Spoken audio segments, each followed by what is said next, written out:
Good morning, students.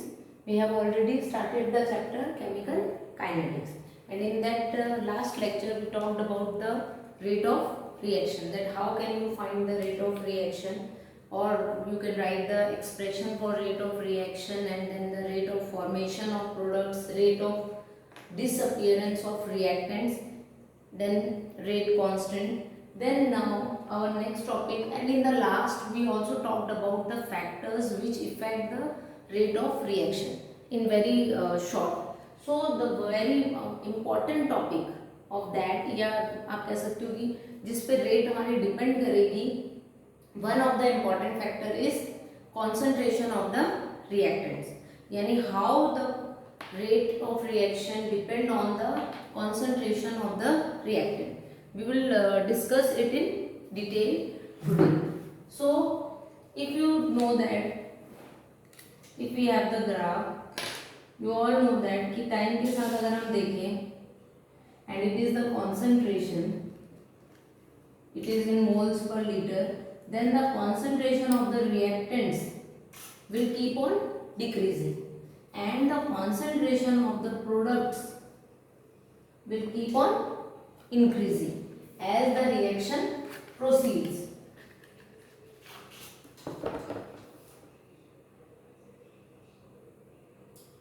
Reaction की rate क्या होती जाएगी, ये आपका ग्राफ किसको रिप्रेजेंट कर रहा है, ये प्रोडक्ट की कॉन्सेंट्रेशन हो गई, ये आपकी रिएक्टेंट हो गई, यानी रिएक्टेंट की जो कॉन्सेंट्रेशन है वो टाइम के साथ क्या हो रही है, डिक्रीज, एंड प्रोडक्ट की जो इनिशियली जीरो थी, धीरे धीरे फॉर्मेशन ऑफ प्रोडक्ट होता जाएगा and the product will form, और रिएक्टेंट जो पहले मैक्सिमम था, as the reaction proceeds its concentration will decrease. तो इसके बेसिस पे हम ये भी कह सकते हैं कि कॉन्सेंट्रेशन रिएक्टेंट की डिक्रीज हो रही है, मीन्स धीरे धीरे रेट ऑफ रिएक्शन जो होगी इट विल ऑल्सो डिक्रीज.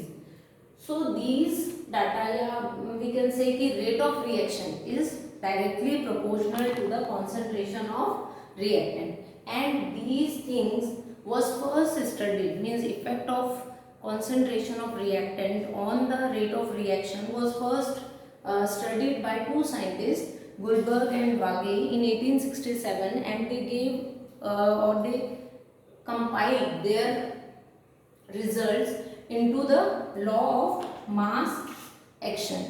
तो उन्होंने अपना जो भी इन्होंने थ्योरेटिकली ही जो भी फाइंड आउट किया, उस रिजल्ट को उन्होंने they put forwarded their result in the form of law of mass action. तो लॉ ऑफ मास एक्शन क्या है, that suppose we have a reaction, suppose हमारे पास एक रिएक्शन है, सिंपली अगर हम ले लें A combines with B, we have product C and D. Suppose एक हमने जनरल रिएक्शन ली, तो इसमें A small B small C and small D are the stoichiometric coefficients of the A B C and D respectively. तो अगर आप इसमें देखोगे तो according to law of mass action क्या कहता है, that rate is proportional to the concentration of A raised to the power small a and concentration of B raised to the power B. अगर हम इसको इक्वल में change करें तो आपको पता है रेट कांस्टेंट लग जाएगा इसमें, it will be equal to K A की पावर स्मॉल ए बी की पावर स्मॉल. तो लॉ ऑफ मास एक्शन हमें जो देता है रेट के लिए, रेट ऑफ रिएक्शन के लिए, it gives this expression. According to this की जो रेट है वो डिपेंड कर रही है आपके किस पे, इक्वेशन को देख के ही हम बता पाएंगे कि जो है हमारी रेट ऑफ रिएक्शन जो है वो किन किन फैक्टर्स पे या कितना डिपेंड कर रही है, if we have a balanced equation. But later on when it was experimentally studied, जब इन चीज़ों को रेट ऑफ रिएक्शन को एक्सपेरिमेंटली फाइंड आउट किया गया, then the rate of reaction was not always equal to the, or it is not always depend on these all concentration terms. मतलब जरूरी नहीं है हमेशा A और B पे ही डिपेंड करेगी हमारी rate of reaction, it may be same और it may not be same. तो उसके बाद यानी एक्सपेरिमेंटली क्या फाइंड हुआ, that experimentally experimentally when suppose ये हमारी एक जनरल रिएक्शन है, तो जब एक्सपेरिमेंटली इसकी रेट ऑफ रिएक्शन स्टडी की गई, then it was found that rate is directly proportional to the, obviously A और बी की कॉन्सेंट्रेशन पे डिपेंड करेगा, लेकिन कितना करेगा, it was different for different reaction. Suppose इसको हमने एक्स और वाई से यहाँ पे रिप्रेजेंट किया है, and these X and Y may be same as A and B और may not be same, so these are not the stoichiometric coefficients. यानी एक बैलेंस्ड केमिकल इक्वेशन को देख के आप एक्स और वाई नहीं लिख सकते हो। यानी हमारी रेट इसके बराबर हो गई, rate will be equal to K A की पावर एक्स बी की power Y. This is our rate law. This is क्या है ये, this is experimentally find out कि रेट ऑफ रिएक्शन किस पे डिपेंड करेगी। जब एक्सपेरिमेंटली कैलकुलेट करके फाइंड आउट करके देखा गया, तो वो हमारे पास एक्सप्रेशन क्या आया, this one and not this one. ठीक है, यही हमारा क्या है, rate law. This is rate law that the rate of a reaction is directly, या आप कह सकते हो proportional to the concentration of A and B, लेकिन उनकी जो पावर्स यहाँ पे आपको दिए X and Y, they may और may not be equal to the A and B. तो यहाँ पे आप इसको डिफाइन कर सकते हैं हम रेट लॉ को, and it is very important. आपको रेट लॉ लिखने के लिए आए या ना आए, बट आपको ये एक्सप्रेशन बहुत ज्यादा जो है वो आपके लिए यूजफुल होगा। तो आप रेट लॉ को यहीं से, अगर आपको एक्सप्रेशन लिखना आ रहा है, then you can write it. Rate law क्या है, it is the expression, it is the expression in which reaction rate, हम किसकी बात कर रहे हैं, रेट ऑफ रिएक्शन की। तो reaction rate is given, how is given by molar concentration, is given by molar concentration of reactants, molar concentration of reactants with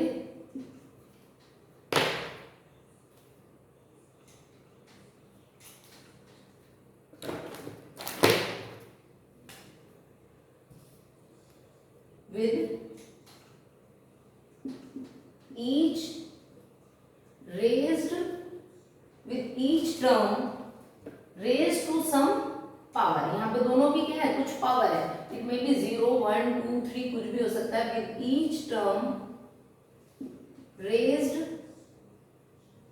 to some power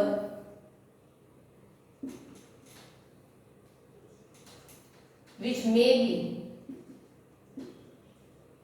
may or may not be same as stoichiometric coefficients of reactants or reacting species in a balanced chemical equation।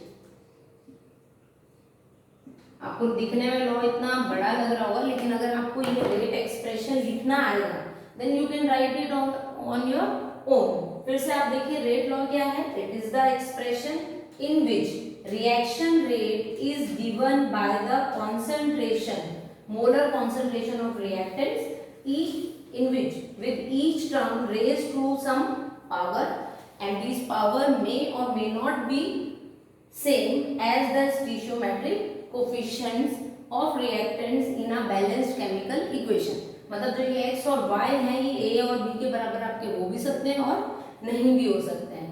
And आपको एक चीज इसमें ध्यान रखने की, by just looking at the balanced chemical equation you cannot write the rate law, it is a experimentally find out value. मतलब ये जो रेट लॉ दिया जाता है, एक्सप्रेशन है रेट लॉ का, it is given only by experiment. Experiment से जब फाइंड आउट की जाती है rate of reaction, then only it can be return. So आप बैलेंस केमिकल इक्वेशन को देख के हम रेट लॉ नहीं लिख सकते, बट रेट लॉ आपको दिया होगा तब हम एक्सप्लेन कर सकते हैं कि कॉन्सेंट्रेशन पे कितना डिपेंड जो रेट है आपकी वो कर रही है। तो इसके बाद आता है, इसी में अगर हम इस इक्वेशन को यहाँ पे फिर से लिखते हैं, this rate is equal to K A की पावर एक्स एंड बी की पावर वाई। तो इस जनरल इक्वेशन से हमारा रेट लॉ क्या है ये, तो आप इसमें देखोगे this K is called as rate constant, इसको क्या कहेंगे हम, rate constant, and it is also called as velocity constant भी हम बोलते हैं। इसकी यूनिट्स हम अभी बाद में डिस्कस करेंगे। उससे पहले हम बात करते हैं कि x एंड y क्या है। x एंड y क्या है, x एंड y जो है these are called as order of reactions. अगर हमें ओवरऑल ऑर्डर लेना है तो हम लेंगे इन दोनों का सम, एंड x एंड y को आप कैसे लिख सकते हैं, दीज आर द नंबर्स जिससे कि a और b, जो a की कॉन्सेंट्रेशन पे रेट कितना डिपेंड कर रही है और b की वो किससे पता चलेगी हमें, x और y से। या हम कह सकते हैं यहाँ पे दीज टर्म्स x और y को अगर हम सम करते हैं, suppose it may be equal to n एक नंबर हो गया जो कि इन दोनों का सम होगा, then this n is very important, this is called as order of reaction. मतलब ये जो हमने रिएक्शन पढ़ी थी, इस रिएक्शन का ऑर्डर ऑफ रिएक्शन क्या है, वो n के बराबर है। ऑर्डर ऑफ रिएक्शन होता क्या है आपका, how can we define the order of reaction. Order of reaction को आप ऐसे डिफाइन कर सकते हैं that it is the sum of all the powers of concentration of reactants. मतलब आपकी जितनी भी कॉन्सेंट्रेशन टर्म्स गिवन है रिएक्टेंट की, तो उन सब का अगर हम जो पावर दी है उसका सम कर देते हैं, then it is called as order of the reaction. So it is the sum of all the powers of concentration of reactants in the rate law expression. ये जरूर ध्यान रखना है, आप अपनी मर्जी से हम जो है ऑर्डर ऑफ रिएक्शन नहीं लिख सकते हैं। सिर्फ आप, अगर आपको रेट लॉ गिवन है, then only you can write the order of reaction, because it is experimentally find out value. Simply हम थ्योरेटिकली बैलेंस्ड इक्वेशन को देख के ऑर्डर ऑफ रिएक्शन जो है वो कैलकुलेट नहीं कर सकते। सपोज अगर हम यहाँ पे देखें तो बैलेंस्ड केमिकल इक्वेशन के हिसाब से तो हमारा order of reaction a plus B के बराबर आएगा, जबकि एक्सपेरिमेंटली वैल्यू हो सकता है वो हमारी डिफरेंट हो। अब इसी को हम और किस तरीके से रिप्रेजेंट कर सकते हैं, आगे देखते हैं। ऑर्डर ऑफ रिएक्शन, तो अगर हमारा suppose this is the equation, we write it again. Suppose ये हमारी कोई भी इक्वेशन है और रेट लॉ हमारे पास क्या है, that a raised to the power x, b raised to the power y, then we can write, अगर आपसे ओवरऑल ऑर्डर पूछा जाएगा then it is x plus y that is equal to n, but if it is asked that order of reaction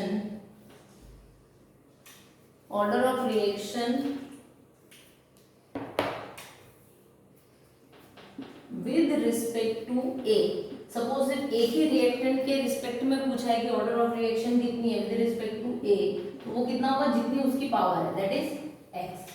अगर आपसे question में पूछा जाए order of reaction with respect to b, then it is y, and overall order of reaction, तो वो कितना हो जाएगा आपका x plus Y that is equal to n। एक छोटा सा एग्जांपल हम एक इक्वेशन ले लेते हैं तो आपको और क्लियर हो जाएगा। Suppose if I have a reaction this,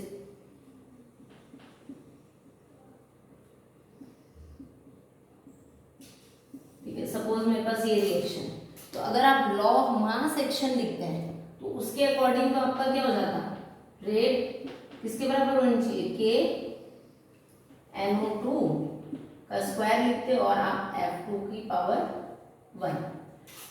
but if we write it according to the rate law, then जरूरी नहीं है कि इसकी जो पावर आए वो 2 और 1 ही आए। तो रेट लॉ जो इसमें एक्सपेरिमेंटली जब इसको फाइंड आउट किया गया, तो अकॉर्डिंग टू रेट लॉ जो हमें रेट का एक्सप्रेशन आया था वो इसमें क्या है, that rate is equal to K to the concentration multiply by the concentration of NO2 multiply by the concentration of F2, और इन दोनों की यहाँ पे पावर कितनी है 1। अगर कुछ नहीं लिखा है मतलब पावर कितनी दी है 1। तो अब अगर इस क्वेश्चन में आपसे पूछा जाए what is the order of reaction और what is the order of reaction with respect to NO2 और विद रिस्पेक्ट टू F2, तो you can easily find out by using this rate law expression. मतलब आपको क्या given होना चाहिए, rate law expression. Equation अगर given है तो उसके बेसिस पे आप ऑर्डर ऑफ रिएक्शन कैलकुलेट नहीं कर सकते। तो हम सेम चीज यहाँ पे इसको लेते हैं कि order of reaction with respect to, अगर NO2 पूछा है तो कितना हो गया, यहाँ पे पावर कितनी दी आपको 1। Then order of reaction with respect to F2 पूछा है, अगेन पावर कितनी दी है आपको 1। आपको रेट लॉ एक्सप्रेशन देखना है कि आपको उसमें कितना गिवन है, और ओवरऑल कितना हो जाएगा, overall order of reaction that will be equal to 1 + 1 that is 2, यानी this equation is second order reaction. जबकि आप अगर यहाँ से देखोगे तो आपको लगेगा कि यहाँ पे इसके मोल्स 2 की पावर और यहाँ पे 1, तो आप टोटल 3 कर दोगे। तो आपको ध्यान रखना है, हो भी सकता था कुछ इक्वेशंस में सेम भी आएगा कि स्टोइचियोमेट्रिक कोएफिशिएंट के बराबर ही ऑर्डर ऑफ रिएक्शन भी होगा, but that is not necessary because this is experimentally find out value. तो आपको ये चीज बिल्कुल दिमाग में उठा लेनी है that order of reaction is can be find out experimentally only, मतलब उसको हम थ्योरेटिकली कैलकुलेट नहीं कर सकते हैं। Second thing, order of reaction, जैसे यहाँ पे तो आपका होल नंबर आया है 2, but it may be a fraction, it may be in minus और it may be any integer. Suppose यहीं पे जो हमारा ऑर्डर ऑफ ये रेट लॉ दिया होता, सपोज यहाँ पे 3/2 भी आपको गिवन हो सकता है, हाफ भी गिवन हो सकता है, या माइनस में भी गिवन हो सकता है, इवन इट कैन बी 0, तो it can be any fraction, it can B any integer और 0। देन आता है हमारा यूनिट्स ऑफ रेट कांस्टेंट। यहाँ पे जो ये k आपको गिवन है, this k, this is called as rate constant. तो यहाँ पे हम क्या डिस्कस करेंगे, यूनिट्स ऑफ रेट कांस्टेंट। और ये बहुत बार आपसे क्वेश्चन में 1 मार्क क्वेश्चन में रेट कांस्टेंट की यूनिट्स बहुत बार पूछी जाती हैं कि अगर 0 ऑर्डर रिएक्शन है तो रेट कांस्टेंट की यूनिट क्या होगी, अगर फर्स्ट ऑर्डर है तो क्या होगी, सेकेंड ऑर्डर रिएक्शंस हैं तो क्या होगी। तो बहुत इजी है, अगर हम यहाँ से ही देखें सेम इसी इक्वेशन को इधर लें तो आपको पता है k को अगर हमने एक तरफ रखा then it will be equal to the rate upon a की पावर x और b की पावर y। तो सपोज ये दोनों ही आपकी क्योंकि कॉन्सेंट्रेशन टर्म्स हैं तो इसको हम एक साथ ले लें सपोज, तो आपके पास आ गया रेट, और रेट का क्या होता है, रेट क्या होता है आपका concentration per unit time.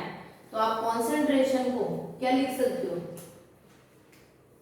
That sorry rate को हम क्या लिख सकते हैं, कॉन्सेंट्रेशन अपॉन टाइम इनटू ये नीचे वाला पार्ट, ये क्या है कॉन्सेंट्रेशन, यानी 1 अपॉन कॉन्सेंट्रेशन, और x + y क्योंकि सपोज हमने माना था n के बराबर है तो हमने लिख दिया concentration raise to the power n।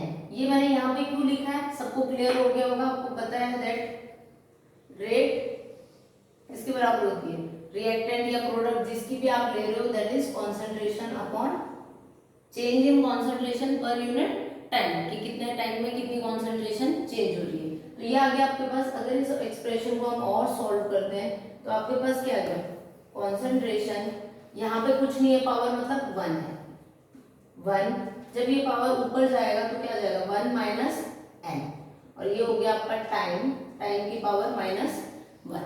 तो k की जो भी यूनिट्स होंगी वो क्या होंगी, इस पर डिपेंड करेंगी। अब आपको पता है कॉन्सेंट्रेशन मोस्टली किसमें गिवन होगी आपको, मोल्स पर लीटर। टाइम आपका हो सकता है सेकेंड्स में, मिनट्स में। सपोज हम यहाँ पे अगर टाइम ले लें किसमें, सेकेंड्स में, तो अगर हम यहाँ पे लेते हैं डिफरेंट ऑर्डर ऑफ रिएक्शंस और दूसरी तरफ हमने क्या ले लिए, यूनिट्स ऑफ के, कि के की क्या क्या यूनिट्स आएंगे। तो पहला हमने क्या लिया, जीरो ऑर्डर ऑफ रिएक्शन। अगर ऑर्डर ऑफ रिएक्शन जीरो है, ऑर्डर ऑफ रिएक्शन जीरो होने का मतलब क्या है कि आपकी एन की वैल्यू क्या है, जीरो। तो एन की वैल्यू अगर जीरो होगी तो आपकी के की वैल्यू क्या आ जाएगी, यहाँ पे आपने लिखा कॉन्सेंट्रेशन, कॉन्सेंट्रेशन की जगह हम डायरेक्टली लिख लेते हैं यहाँ पे मोल्स पर लीटर। तो ये आ गया आपका मोल्स पर लीटर क्या है, 1 माइनस एन क्या आपका जीरो, टाइम क्या है सपोज सेकेंड्स में, तो एस की पावर -1। तो यूनिट क्या आ गई, मोल्स पर लीटर पर सेकेंड। ठीक है, ये आपकी यूनिट आ गई। ऐसे ही आप फर्स्ट ऑर्डर का निकाल सकते हो। अगर आपको याद नहीं भी है तो कोई इश्यू नहीं है, आप यहाँ से बस आपको रेट लॉ याद होना चाहिए, तो आप के की यूनिट्स इजिली जो है वो फाइंड आउट कर सकते हो। चाहो तो आप ये याद रख सकते हो, तो उससे आप इजिली निकाल सकते हो। देन सेकेंड हो गया हमारा फर्स्ट ऑर्डर। फर्स्ट ऑर्डर होगा मीन्स एन की वैल्यू क्या होगी आपकी 1। एन की वैल्यू अगर 1 होगी तो आप इसे एक्सप्रेशन में रखो, मोल्स पर लीटर 1 माइनस 1 और यहाँ पे सेकेंड इनवर्स कितना आ गया, मोल्स 1 माइनस 1 कितना हो जाएगा, 0। और जब किसी चीज की पावर 0 होती है तो उसकी वैल्यू कितनी हो जाती है, you all know that when x की पावर 0 आ जाएगी तो ये किसके बराबर हो जाता है, 1। तो यानी ये दिस होल टर्म बिकम्स 1 और हमारी यूनिट कितनी आ गई, s की पावर -1। ऐसे मतलब क्या आपका सेकेंड्स, सेकेंड इनवर्स। थर्ड आ जाता है आपका if the order of reaction, second order की रिएक्शन है हमारी, means n is equal to 2। तो अगेन आप यहाँ पे रखो moles per litre 1 minus 2 second inverse. तो इसमें कितना आ जाएगा, यहाँ पे पावर 1 माइनस 2 करोगे तो -1। तो यह आ गया आपका मोल -1 लीटर -1 कितना हो गया +1 और ये आ गया। तो ये आपके पास फर्स्ट ऑर्डर, सेकेंड ऑर्डर, ये 0 और फर्स्ट तीनों की आपके पास यूनिट्स आ गई। अगर सपोज एग्जाम में आपको थर्ड ऑर्डर ऑफ रिएक्शन पूछा है then also you can calculate. और ये बहुत सिंपल है, लेकिन क्वेश्चन जो है इस पे बहुत बार आता है आपको यूनिट्स निकालने के लिए। यहाँ से आपको आ जाता है ऑर्डर ऑफ रिएक्शन निकालने के लिए। एनसीईआरटी की बुक में भी आपके कुछ दिए हैं, तो आप सिंपली या तो अगर आपको ऑर्डर ऑफ रिएक्शन दिया है then you can write the rate law, और अगर आपको रेट लॉ दिया है then you can find the order of reaction. बहुत सिंपल है, आप इसको इजिली कर सकते हो और इसके क्वेश्चंस आपके आते भी हैं। So our next topic is molecularity, मतलब हम कॉन्सेंट्रेशन टर्म में ही एक और टर्म पढ़ रहे हैं। अभी हमने बात की थी ऑर्डर ऑफ रिएक्शन की। Next topic is molecularity of a reaction क्या होगी। Order of reaction I hope सबको क्लियर हो गया होगा। Before discussing this molecularity there are 2 type of reactions. हम डिस्कस करेंगे कि रिएक्शंस जो होती हैं वो हमारी 2 तरीके की होती हैं। Some reactions are there which occur in only one step. Such reactions are called as elementary reactions. उनको हम क्या बोलते हैं, elementary reactions. तो elementary reactions क्या होती हैं, which occur in one step, which occur in one step only. But mostly जो हमारी chemical reactions होती हैं they do not occur in one step. They occur in 2 or 3 or more than 3 steps. तो different जब steps में होती हैं such reactions which do not occur in one step are called as complex reactions. Simply नाम से ही clear है कि those reactions which occur in one step are called as elementary reactions and those reactions which do not occur in one step are called as complex reaction. तो जब complex reaction होगी मतलब एक से ज़्यादा स्टेप्स जो हैं वो उसमें इन्वॉल्व होते हैं। And the different steps which are involved in a complex reactions that whole is known as the mechanism of the reaction. जैसे आपने ऑर्गेनिक में, लास्ट ईयर ऑर्गेनिक में जब हमने पढ़ी थी, तो ऑर्गेनिक में आप पढ़ते थे कि सपोज एडिशन ऑफ, अगर आपको याद हो कि addition of HBr, hydrogen bromide, जब हम पढ़ते थे उसमें आपने मैकेनिज्म क्योंकि पढ़ा है इसलिए मैं आपको ये बता रही हूँ, addition of HBr to alkenes. तो जब हम इसमें पढ़ते थे तो आपने इसका कंप्लीट मैकेनिज्म पढ़ा था कि how the HBr gets added to the alkene. सिर्फ एक स्टेप में डायरेक्ट हम प्रोडक्ट नहीं पढ़ते थे, तो इसमें जो जो स्टेप्स इन्वॉल्व होते हैं, और आपने दोनों चीज पढ़ी, एक पढ़ा था addition of HBr in the absence of peroxide and एक था जिसमें प्रेजेंस ऑफ पेरोक्साइड। दोनों रिएक्शन में आपको अलग अलग प्रोडक्ट मिल रहे थे, प्लस आपके जो थे मैकेनिज्म वो भी अलग अलग था। यानी जो डिफरेंट स्टेप्स किसी रिएक्शन में, कॉम्प्लेक्स रिएक्शन में इन्वॉल्व होते हैं, they together known as a mechanism of the reaction. मतलब वो कंप्लीटली जो प्रोसेस उसमें इन्वॉल्व है उसको हम क्या कहते हैं, mechanism. And each step in this mechanism is a type of elementary reaction। मतलब सपोज स्टेप 1 हो रहा है, फिर 2 है आपका, फिर 3 हो रहा होगा, then these steps are a type of elementary reactions। तो ये एक तरीके की elementary reactions ही होती है। मतलब अगर एक ही स्टेप में हो गई reaction then it is called as elementary, और जब एक ही स्टेप में नहीं होती है then it is called as complex reactions। और complex reactions में जो होता है आपका, तो कॉम्प्लेक्स रिएक्शन में फिर डिसाइड कैसे होगा कि जो आपका प्रोडक्ट बन रहा है वो कैसे बन रहा है, तो वो डिपेंड करेगा। सपोज अगर हम एक छोटा सा एग्जांपल लें कि सपोज एक साइकिल जो है, साइकिल बनाने की फैक्ट्री, तो उस केस में क्या होगा कि अलग अलग डिपार्टमेंट्स होंगे, ठीक है, एक में कुछ और पार्ट्स बनेंगे, एक में दूसरे पार्ट्स बनेंगे, तीसरे में कुछ और पार्ट्स बन रहे होंगे, और फिर उसका कंपाइलेशन होगा। तो सपोज अगर हमें उसका प्रोडक्ट मतलब साइकिल्स जो है, number of cycles produced per day अगर हमें देखना है तो किस पर डिपेंड करेगा, वो इस पर डिपेंड करेगा कि अलग अलग डिपार्टमेंट में जो काम हुआ उसकी रेट क्या है, ठीक है। अब उसमें से भी जिसका फास्ट हो रहा है उस पर डिपेंड नहीं करेगा, किस पे करेगा, जो उसमें से स्लोएस्ट, सपोज 3 पार्ट्स में उसका काम डिवाइड किया हुआ है, तो जो डिपार्टमेंट सबसे स्लोएस्ट चल रहा है उस पर डिपेंड करेगा। क्योंकि फास्ट वाले ने सपोज अपना प्रोडक्ट बना के दे भी दिया, लेकिन स्लोएस्ट वाले ने अपना प्रोडक्ट नहीं बनाया, तो इन दैट केस हमें जो है फाइनल प्रोडक्ट नहीं मिलेगा। So in case of complex reaction, जो डिफरेंट एलिमेंट्री रिएक्शंस इन्वॉल्व होंगी, तो उसमें जो स्लोएस्ट स्टेप होगा that decide the formation of product, and this slowest step is called as rate determining step, and it is very important step. मतलब कि उसमें rate determining step इसको हम बोलते हैं, आपको क्लियर हो रहा है वैसे भी कि रेट ऑफ रिएक्शन क्या है कि प्रोडक्ट आपका किस रेट से बन रहा है, then that will be decided by the rate determining step. और रेट डिटरमाइनिंग स्टेप कौन सा होगा, उसमें जितने डिफरेंट स्टेप्स इन्वॉल्व हैं उसमें से जो सबसे स्लोएस्ट स्टेप होता है that will be the rate determining step. अब इसमें आते हैं हम टर्म मॉलिक्यूलैरिटी। तो एक्चुअल में मॉलिक्यूलैरिटी क्या होता है कि सपोज अगर कोई रिएक्शन हो रही है, कोई भी ए कंबाइन हो रहा है ए से बी, तो उसमें कितने मॉलिक्यूल्स आपस में साइमल्टेनियसली कोलाइड कर रहे हैं। ऐसा नहीं कि एक पहले कोलाइड कर रहा है। वी ऑल नो दैट कि केमिकल रिएक्शन कब होती है, when different molecules collide with each other, they result in the formation of new compounds.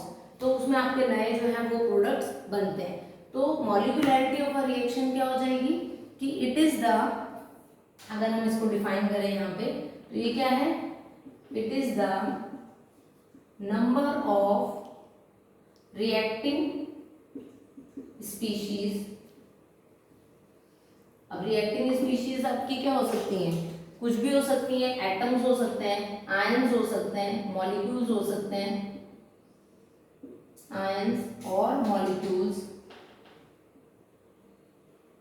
It is the number of reacting species. It may be atoms, ions or molecules taking part in an elementary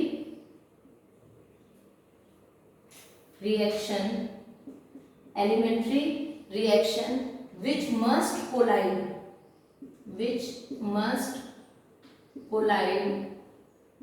simultaneously, which must collide simultaneously in order to bring about the formation of, या which may bring about chemical reaction, जिससे मतलब आपका final product बनेगा। ठीक है, यानी अगर suppose यहाँ पे हमारे कॉम्प्लेक्स रिएक्शन में बहुत सारे स्टेप्स हैं, तो जो रेट डिटरमाइनिंग स्टेप में कितने मॉलिक्यूल्स या एटम्स या आयंस जो है वो आपस में साइमल्टेनियसली मतलब एक साथ कोलाइड कर रहे हैं और जिससे कि आपका प्रोडक्ट फॉर्मेशन हो रहा होगा, that number is called as the molecularity of a reaction. ठीक है, तो ये कहाँ से पता चलता है हमें? रेट डिटरमाइनिंग स्टेप से। तो molecularity of a reaction is always a whole number. ठीक है, ये आपका ऑर्डर ऑफ रिएक्शन की तरह फ्रैक्शन में या जीरो नहीं होगा। ठीक है, it is always a whole number. Then molecularity of reaction की जो इंपॉर्टेंस है वो सिर्फ कहाँ पे है? आपकी एलिमेंट्री रिएक्शन में। मतलब अगर कॉम्प्लेक्स रिएक्शन भी है तो उसमें से सिर्फ हम एक रिएक्शन लेंगे जो कि रेट डिटरमाइनिंग स्टेप होगा। अगर हम पूरे में कॉम्प्लेक्स रिएक्शन में बात कर रहे हैं तो हमारा ऑर्डर ऑफ रिएक्शन और मॉलिक्यूलैरिटी जो हो जाएगी वहां पे सेम ही आ जाती है। तो ऑर्डर ऑफ रिएक्शन की जो वैल्यू है that is for both, it is applicable, order of reaction is applicable in both elementary and complex reaction, but the concept of molecularity is applicable only for elementary reactions. Molecularity is always a whole number, but you know that order of reaction can be positive, negative, zero, integer, fraction हो सकता है। And then उसके अलावा आप definition जो है वो लिख सकते हो। कई बार क्वेश्चन आपको ऑर्डर ऑफ रिएक्शन और मॉलिक्यूलैरिटी में डिफरेंसेस लिखने के लिए आते हैं, so you can learn at least 2-3 differences. एक छोटा सा हम एग्जांपल कर लेते हैं question. So this is one numerical, we will discuss this, very simple numerical. तो अगर आप इसमें देखोगे, a reaction is first order in A and second order in B। मतलब आपको क्वेश्चन में गिवन है कि विद रिस्पेक्ट टू A और विद रिस्पेक्ट टू B जो है हमारी जो रिएक्शन है वो क्या है। Then write the differential, first part क्या है? Write the differential rate equation. तो डिफरेंशियल रेट इक्वेशन मतलब हमारा फर्स्ट पार्ट अगर हम देखें तो रेट लॉ अगर इसके लिए आप लिखते हो, पहले हम रेट लॉ ही लिख लेते हैं। तो रेट किसके बराबर हो जाएगी? That will be equal to K A की power first order it is given, then it is 1 and B की power it is 2 because it is second order reaction. Then we have to write the differential rate equation. Rate equation मतलब जो हमने first में पढ़ी थी आपका first lecture में। तो आप इसमें लिख सकते हो, आप सपोज x से रिप्रेजेंट कर लो dx अपॉन dt लिख सकते हो, या dr जो है अपॉन dt। हम इसको डिफरेंशियल इक्वेशन में मैथ्स में आप पढ़ते हो डिफरेंशियल के लिए हम डी वर्ड यूज करते हैं। अदरवाइज अगर आप रेट ऑफ रिएक्शन लिखते हो तो डेल्टा जो है वो यूज करते हो। ये मतलब हो गया वेरी स्मॉल, यानी इंस्टेंटेनियस वाला जो कंसेप्ट आ जाता है। That will be equal to, अगर आपको लिखना है डिफरेंशियल रेट इक्वेशन तो यही हो गई, रेट की जगह आपने D R upon D T लिख दिया, then it will be equal to A और बी का स्क्वायर।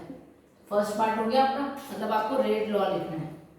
देन सेकेंड आपको पूछा है how is the rate affected, मतलब रेट में क्या चेंज आएगा on increasing the concentration of B 3 times. मतलब जो आपकी कॉन्सेंट्रेशन ऑफ बी है, सपोज अगर हम इसको स्मॉल बी से रिप्रेजेंट कर दें तो जो न्यू कॉन्सेंट्रेशन है बी की वो कितनी हो गई आपकी? 3 टाइम्स, 3b हो चुकी है। Now you can write here, तो रेट आपकी क्या हो जाएगी? Rate will be equal to K, A की कॉन्सेंट्रेशन सपोज हमने यहाँ पे सपोज कर लेते हैं कि ए की जो कॉन्सेंट्रेशन है वो ए स्मॉल ए के बराबर है और बी की स्मॉल बी के बराबर।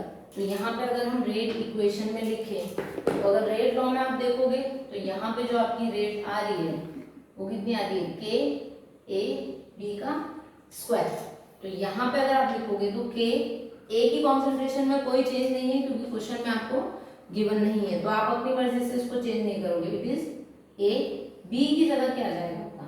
3b, ठीक है, लेकिन 3b तो आया b की जगह, अब इसकी पावर कितनी है आपकी स्क्वायर, तो आपकी न्यू रेट कितनी आ जाएगी k a 3 3 जा 9 9b, या आप इसको 9 को अगर अलग कर दो 9 k a b का स्क्वायर।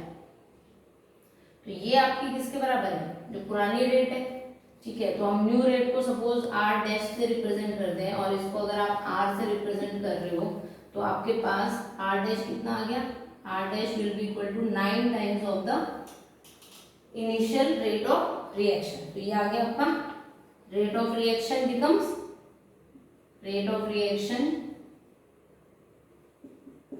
Becomes 9 times.